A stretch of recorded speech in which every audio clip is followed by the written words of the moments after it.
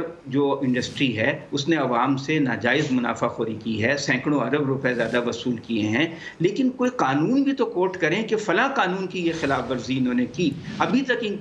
کے ہم نے یہ پتہ نہیں چلا کہ وہ کون سا قانون تھا جنہوں نے توڑا۔ اگر یہ ان پہ مقدمے قائم کرتے ہیں، جیسے کہ کہا جا رہا ہے کہ فوجداری مقدمات قائم ہوں گے، تو پھر تو پاکستان میں انویسٹمنٹ کا ماحول بہت خراب ہو جائے گا۔ انڈسٹریلسٹ جو ہیں وہ ڈر جائیں گے، کوئی اپنا سرمایہ نہیں لگائے گا۔ اس کا ایک بہتر حل یہی ہو سکتا ہے کہ جن لوگوں نے ماضی میں کوئی ایسی قانون کی خلاف ورزی کی ہے ان کو کوئی فائن کر کے اور معاملے کو ختم کیا جائے، اور آئندہ کے لیے قوانین جو ہیں سخت بنا دیے جائیں، اور آئندہ کے لیے ایسا نہ ہو کہ وہ زیادہ ناجائز منافع خوری کر سکیں۔ اور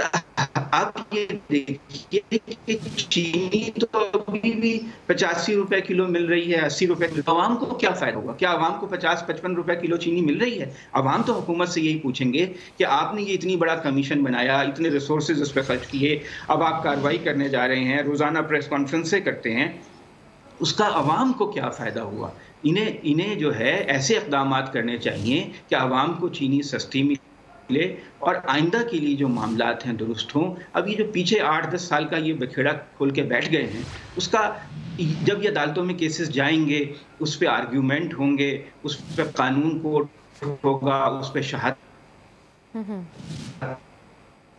طلب۔ جی آپ کے مطابق اس وقت صرف جو ہے وہ میڈیا کھیلا جا رہا ہے، اور اگر فوجداری مقدمات ہوں گے تو یقیناً معاملات پہ خراب ہوتے ہوئے دکھائی بھی دیں گے۔ خالد عظیم صاحب، کیا کہیں گے آپ؟ جو اس وقت حکومت کے اتحادی ہے ان کے بھی نام ہے، مونس الہی کا نام ہے، عمر شہریار کا نام سامنے آیا، اور پھر وزیر اعظم نے واضح طور پر کہا ہے کہ کسی کا لحاظ نہیں کیا جائے گا، یعنی کیسز بنیں گے اور متعلقہ اداروں کو دیے جائیں گے۔ لیکن جی جب یہ جملہ آتا ہے کہ کسی کا لحاظ نہیں کیا جائے گا، تو اس سے بالکل آبویسلی وہ لوگ مراد ہوتے ہیں جو ان کی اپنی صفوں میں ہیں، کیونکہ جو اپوزیشن ہے وہ تو آلریڈی کسی نہ کسی انداز میں احتساب کے عمل سے گزاری جا رہی ہے، درست ہے غلط ہے، واقعتاً احتساب ہو رہا ہے نہیں ہو رہا، اس کو چھوڑ کے جو کچھ بھی ہے ان کے خلاف ریفرنسز اور مقدمات ہیں۔ لیکن جب یہ کہا جاتا ہے کہ کسی کا لحاظ نہیں کیا جائے گا، تو یہ اس عزم کا اظہار ہے کہ جو اپنے لوگ ہیں ان کے بارے میں بھی وہی سخت رویہ اپنایا جائے گا جو کہ اپوزیشن کے حوالے سے ہو سکتا ہے۔ اب اس میں ایک مکس آف پیپل ہے، اور اس میں ملٹی پارٹیز کے لوگ جو ہیں وہ اس میں شامل ہیں۔ مسلم لیگ نون کے بھی ہیں، مسلم لیگ کاف کے لوگ بھی ہیں، پاکستان پیپلز پارٹی ہے، تحریک انصاف سے وابستگان جو ہیں وہ بھی اس کے اندر شامل ہیں۔ اب دیکھنا یہ ہے کہ یہ اس کارروائی کے لیے میکنزم کیا بنایا جاتا ہے، کون سا لا جو ہے وہ اس کو اپلائی کیا جائے گا۔ اور یہ اس سے پہلے جب یہ اناؤنس کیا گیا تو یہ کہا گیا تھا کہ کوریج بھی ہوں گی، لوٹ مار کی ہے یا جن لوگوں نے غلط طور پہ کوئی پیسہ لیا ہے ان سے اس کی وصولی بھی کی جائے گی، اور اس کے بعد یہ کہا گیا تھا کہ وہ پیسہ وصول کر کے کسانوں کو واپس کیا جائے گا۔ اب دیکھنا یہ ہوگا کہ وہ کس دور کے کسان تھے اور کیا ان کو وہ پیسہ واپس کرنا ممکن بھی ہے یا نہیں ہے، یا پھر اس کو پھر اسی طرح سے قومی خزانے میں جمع کروا دیا جاتا ہے۔ اس کے ساتھ ساتھ کیا ان لوگوں نے کوئی فراڈ کیا تھا، کوئی ایسا جرم کیا تھا جو تعزیرات پاکستان کے تحت یا اور کوئی مروج قانون جو ہے مثلا ہورڈنگ ایکٹ ہے ان کے خلاف کارروائی ہو سکتی ہے۔ یہ ساری چیزیں ہیں جن کی تفصیلات ابھی سامنے آنا ہے،